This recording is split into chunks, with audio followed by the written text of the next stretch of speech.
This video is brought to you by Miniature Market. Thousands of board games, discounted prices, miniaturemarket.com. Hello my friends, it's the Game Boy Geek here. Today we're going to be creating chocolate. From the cacao seeds, we're going to be actually manufacturing and selling chocolate morsels now. Today we're looking at an expansion to a tile-laying game called Cacao. This is Cacao Chocolatl. And this game has 4 different modules that you can add to the base game. Let me show you how each of these modules work, and I'll describe each of them and kind of tell you what I think on the other side.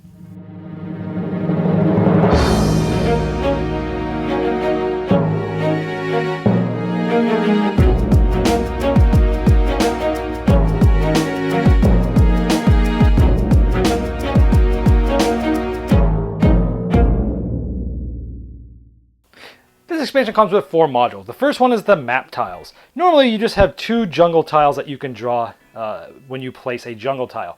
Now you can see what's coming a little bit later, and as well everyone starts with these 2 map tiles. Whenever you have to give or put out a jungle tile, you can spend one of these, throw it back in the box, and take one of these 2 tiles now. And now if this comes out and you've spent that, this one would come here. If on the next turn nobody uses this tile, but let's say this one gets placed as normal, these actually slide down like this. So it's a way to actually see what's coming up later, and then deciding whether you really want it bad enough to pay one of your 2 things, or to wait till it kind of slides out. That's the map tiles module. The next module is the watering module. It comes with these 3 tiles. You would remove 2 of the double and 1 of the single plantations out of the game. It changes for 2 players, and instead you'd add these water tiles shuffled to the game. And then also the game starts with the single cacao plantation, and instead of the market, it starts with the water, the normal water tile there. Now as these get introduced in, let's just say this ends up going here, you have the ability to, let's say I put this here, to go backwards on the water once to take 4 cacao. So if I was here, I could go back 1 and take 4 cacao, obviously assuming that I have room for it. If you're at -10, you cannot take any fruit. Now, these 6 tiles are added to the chocolate module. There's 3 of the chocolate kitchen and 3 of the chocolate market. Now, you would remove the 3 mining, gold mining from the base game, and 3 of the markets with the 3 coins on them. Changes for 2 players, but essentially those are the tiles being removed. You're adding these 6 into the game.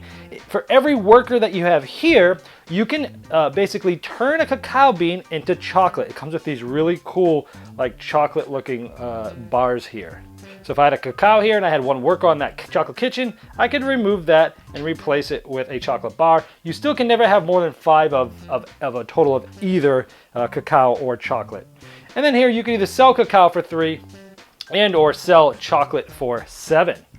Now the huts, there's 12 of them. You take them up, you shuffle them, you just kind of throw them up because they're double-sided, and whatever side is shown is the ones that are going to be used. These get put off to the side of the board. On your turn, at the end of your turn, you can buy 1 of these for the cost here. So the gold that you're making over the game doesn't just sit there, you actually can spend it. Now when you spend it, you spend that gold into the bank and you get this hut and you get an ability. At the end of the game, you also get this gold as part of your final gold tally. So even though you're spending the gold, you're really just getting an ability in addition to the gold. Now what they do is like this one just gives you 6 gold at the end. This one gives you 1 for every temple you have at least 1 worker on. This one, when you play a tile with 3 workers, you act like it's 4. This one gives you a coin at the end of the game for each cacao, where normally they're nothing. 4 points. If you're at the end all the way at the maximum of your water, you get 4. This one gives you 1 for every hut you have. This one allows you to kind of overbuild without needing to use a worship tile. This one allows you to sell a cacao for 3 instead of 2 when there's 2 there. And I think that's pretty much all of them. So I'll just do sort of different things, but that gives you a lot of variability and different upgrades in the game. Now the base game of Cacao I just reviewed, and I really highly recommended it. Excellent tile laying game, because I said it was so simple, but yet there's a lot of depth there.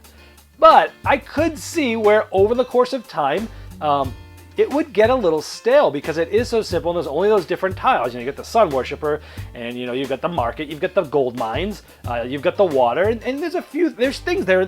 Even within that simple, there's definitely a lot of puzzliness and a lot of game there. But I do see, it was pretty ripe for expansions after you've played it many times.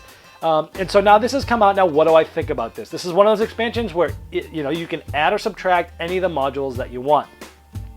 Let's talk about, I guess I could just talk about them all in general. I love them all.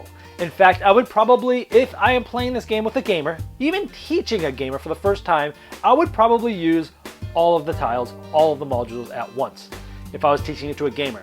If I was teaching someone who doesn't play a lot of games and they're more like they've played Carcassonne but they want to get a next step up, I would play it with the base game. The base game is absolutely fine. This is not a necessary to get into this game, but if you've played it many times, you'll probably want to get a little bit more variability by adding these in.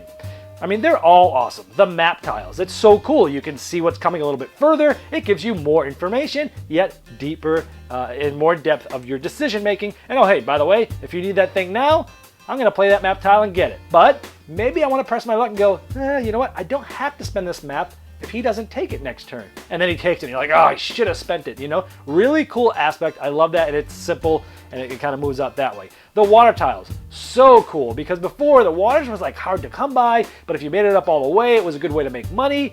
But in this one, it's like, oh, I'm doing well in water, but I really need some cacao. I'm gonna move backwards and get 4 cacao. That's really an awesome mechanism. Again, more depth, I'd always play with it. Then you talk about the chocolate. Whoa, this is just awesome. Hey, I've got cacao, now I'm gonna turn it into chocolate, and now I'm gonna sell them for 7. Again, another step if you're going down that economic route of the cacao, as opposed to say the temples or the water. Awesome way to focus more down that strategy. I love it. And the components of that chocolate, oh man, it's so cool to see those little chocolate morsels. Awesome. And then finally the huts.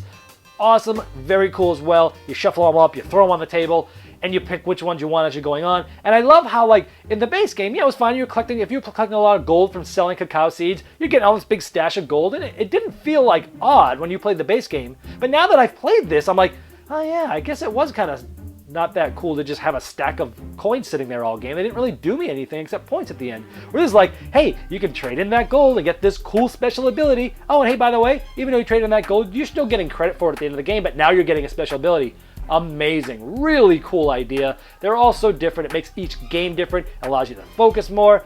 Unbelievable. This expansion knocked it out of the park. All 4 modules are excellent. I will always play with all 4. This really takes a game that was simple, but I loved. It's sort of a good depth to complexity ratio. This adds more depth without really adding a whole lot of complexity. Maybe the huts, it takes a game or two to get them all under wraps. But man, gamers are going to love this. And if they've played this game a lot, this is an absolute no-brainer. And that is the expansion for Cacao Chocolatl.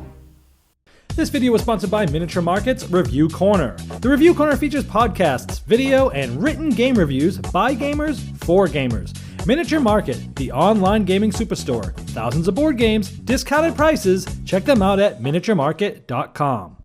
I'd like to thank each and every one of you for backing me on Kickstarter and making this season become a reality. I'd like to especially thank those here that have backed me at the credit level.